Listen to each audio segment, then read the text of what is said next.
Hello everyone. We are going to start with another lecture of performance management, and that is related to target costing, which is the second costing method which we are going to deal, right? Now, what is target costing? Uh, this is basically a method which has been developed in a situation where company wants to compete in terms of price, right? I urge you guys, I have given you a link. I personally believe that you should watch that documentary before watching this video because that documentary will give you a basic idea, a practical information about how a company can use target costing. It's basically a case study of Tata Nano car, which has been produced by Tata Motors in India.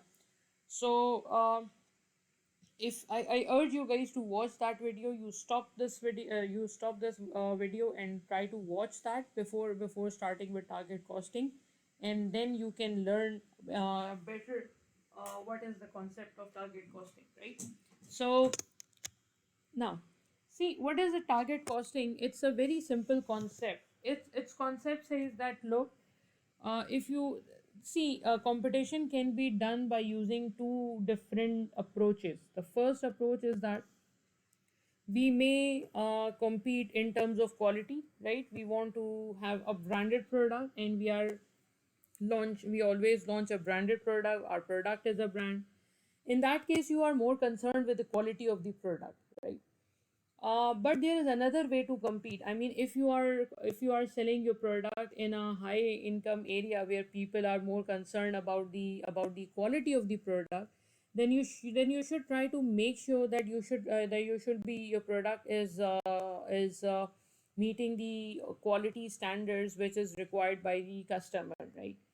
But if your major customer is from a low income background, or you are selling your product in an area where people are more concerned about the price of the product. I mean, they want quality from the product, but they also consider price of the product before buying the product, and there is a competition which is going on there in the market. So in that particular case, if I am a new company and I want to launch my a new product in the market, my product in the market, then what should I do? In that particular scenario, we have developed the target costing concept. Now, what is this concept? This concept says that the normal idea is that normally how we do the costing, from F2 we have studied that first of all you have to calculate the cost, then you have to add profit in the cost of the product, so you will get the selling price. So this is basically how we calculate the selling price of the product, right? But target costing concept says that no, this is basically something which you are doing wrong, because in this case, whatever your cost is, you are going to add 10% or 20% profit, and you will get the new selling price. And this is the selling price. What target costing actually criticize is that, see, this is the selling price at which you are offering your product to the customer, right? This is an offer by the company, but it's not the guarantee that that price is acceptable from customer, right? Acceptable by the customer, right? So we have to select a selling price at which company can have a competitive benefit, or we can have a competitive edge. We actually want to use our selling price to be our tool in order to deal with the competition, because for us prices are more important, are very important, right?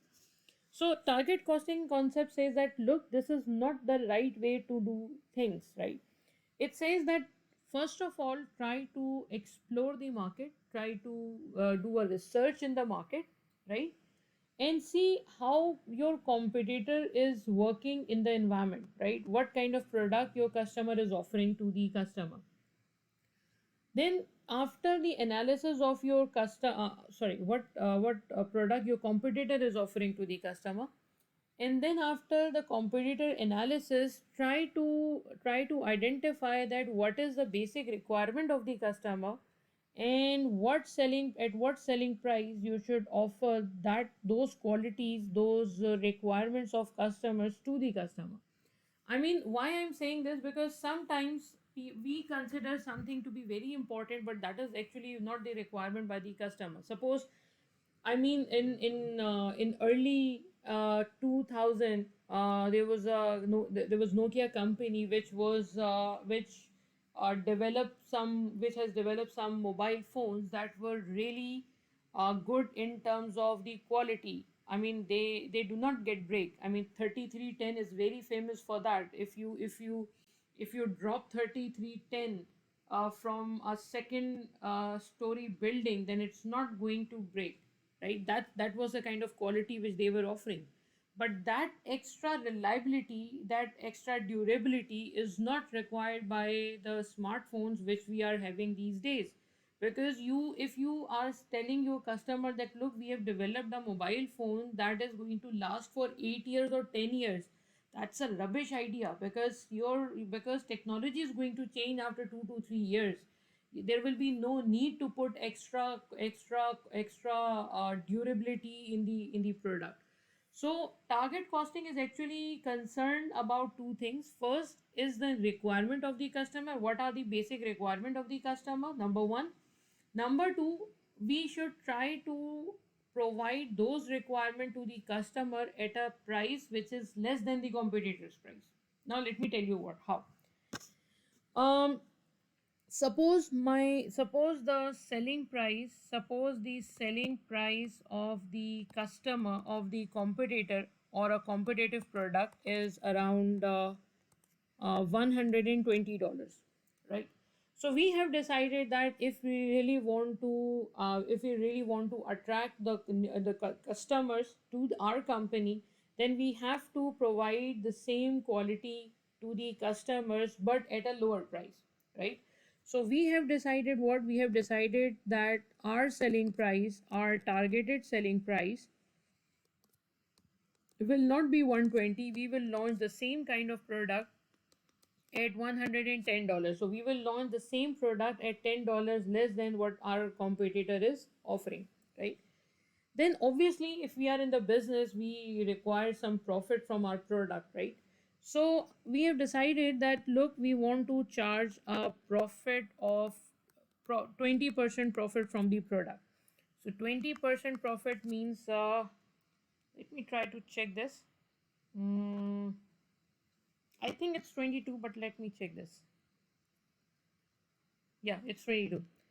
So that means what? That means my targeted cost, or the targeted cost of this product, will be $88. That means what? That means I have to manufacture my product within $88. That is basically something which we are going to do, right? And the same thing has been done by Tata Nano for their Tata Motors for their Tata Nano car. They don't have any idea that what price, how they are going to do things. But Ratan Tata in his interview said that we want to launch a car which is going to be equals to 1 lakh Indian rupees. And since that conversation got headlines, got in the headlines of different news, then he called his team, his engineering team, and he put an idea. He told them that, look, we really want to launch a car which should be equals to 100,000 Indian rupees. So he doesn't have any idea before launching the product that how they are going to do that. But since he made a statement, he asked his people, his team, to prepare a car which they can launch at 100,000 India rupees, right? So that is basically the concept. And then his team started working by applying different concepts. I mean, I'm not going for the engineering concepts, but they applied different techniques in order to bring their cost down, and ultimately they launched their price at 100,000 Indian rupees. Obviously that somehow, because of some reasons, that car didn't do well.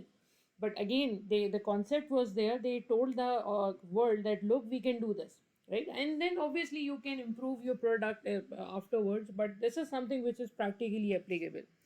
So the targeted cost is 88, right? We have to manufacture we have to manufacture our product at $88. Then you try to figure out that the requirement which is which the qualities which are required by the customer, um, and you and then you require that what will be the cost of our product. If you want to manufacture the product, what will be the R cost? So you ask research and development department, your R&D department, and you ask them that, look, we want to manufacture this product which should have these properties. So just tell me at what price, at what cost you can manufacture the product. And your research and development department unfortunately told you that, sir, we can manufacture this kind of product, this quality standard product, at $92 per unit. Now this means what? This means that your expected cost, this is what? This is the expected cost. So the expected cost of company is 92, which is $4 more than what your target was. This means what? This means that we are expecting a gap here. What gap? We are expecting a $4 gap, and this is called cost gap, right? Now, just think, it's a very common sense question. Just think what you will do with this $4. Definitely, you will try to reduce this cost. And how can you reduce this cost? You can reduce this cost by applying some value engineering techniques. I'm not going for what is value engineering. I'm giving a very simple idea. You will try to reduce your cost in such a manner that your quality will not get compromised. Because if you are compromising on the quality of the product, on what is required by the customer, then definitely your product will not do good in the market, right? So by using by using different quality of material, by using provided that it's also an acceptable quality, you can buy from a different supplier. You can change some mix of the product, some design of the product. You can try some different labor. If you are using activity based costing, you can improve some methods. You can, in change some cost drivers in order to improve the overheads of the product. So there are a lot of techniques which we can apply. If there is an idle time, you can reduce that. If there are some wastages, you can reduce that. So if you can try to, change. You can try to minimize your cost. You can try to minimize, reduce your cost in such a manner that your quality will not get compromised. Now there can be two outcomes. The first outcome is your research and development department came to you. The person from an R&D department came to you, and he said that, look, sir, you asked us to produce the product at $88, and yes, we did it. We are now in a position to manufacture the same product at $88. That means work has been done. But if same person will come to you and say that, sir, you asked us to manufacture the same product at $88, but sir, unfortunately we couldn't do that. If we can currently manufacture the product at $89 per unit, but 88 is not the possibility. What you will do? You have two options. First option is that, since your product, I'm talking about this situation because here there is no problem now. Suppose the cost is $89 and we want to have a profit of $22 from the product. So the first option is that we can say, okay, fine, cost is 89 now. So, and we want a profit of 22. So 89 plus 22, we can sell our product at $111. There is a one option. There's a first option. Second option is that, look, okay, fine, if the cost is 89, but we have to sell our product at $110 because this is the targeted price. So we can reduce our profits by $1. Which option is a better option? Which one is a better option? Definitely, the second option is the better option, because this $110 will give you this $110 is a selling price that can give you a good market share. At $110 selling price, you can sell enough quantity, a good amount of quantity into the market, right? So we cannot compromise on the targeted selling price, but we can compromise on the profit. And somehow, in the later phase of the product, because see, there are economies of the scale, there are labor efficiency, and then bulk purchasing discount, which can happen in the later phases of the product, later stages of the product. So we can adjust this $1 gap somewhere, but it's very crucial to launch the product at $110 selling price, right? So this is basically the whole concept of targeted costing is, right? Now, how acha, now what are the steps which we have discussed? First of all, you have to identify, you have to research the market, and you have to a selling price identify a selling price at which company can sell maximum units. Maximum units, or a good market company can earn a good market share. That's a better option. Then the second point, what we did, earn a good market share, right? Then what we did, we calculated targeted cost. In the second step, we calculated targeted cost by taking the difference. All these steps are given in notes. I'm just trying to tell you that what is given there. Calculate targeted cost by taking the difference between targeted selling price and profit. This is this step, this one, that we identified the targeted selling price, we deducted the profit, and we got the targeted cost, right? And then what we did, we then what company has to do, company has to calculate the expected cost, right? You have to calculate the expected cost. Now expected cost can be higher, expected cost can be lower, both, right? So now what we have to do, we have to compare expected cost with the targeted cost.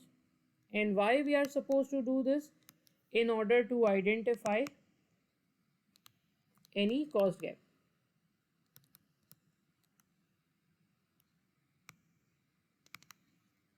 right?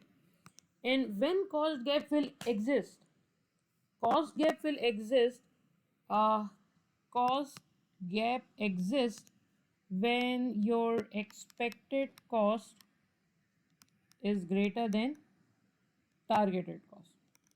And here cost gap exists.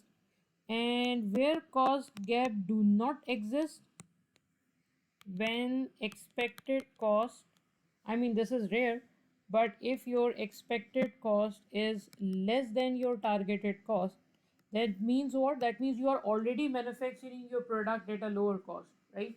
So you don't need to worry about that. In fact, you can have a benefit uh, in the market, right? And then what? Then in case there is a cost gap, what you will do? You will try to reduce the cost gap, right? You can try to reduce or eliminate cost gap in such a manner that the quality of product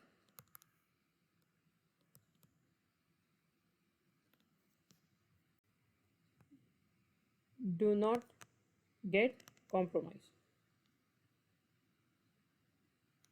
right? So these are few steps which are important if you are applying targeted costing concept.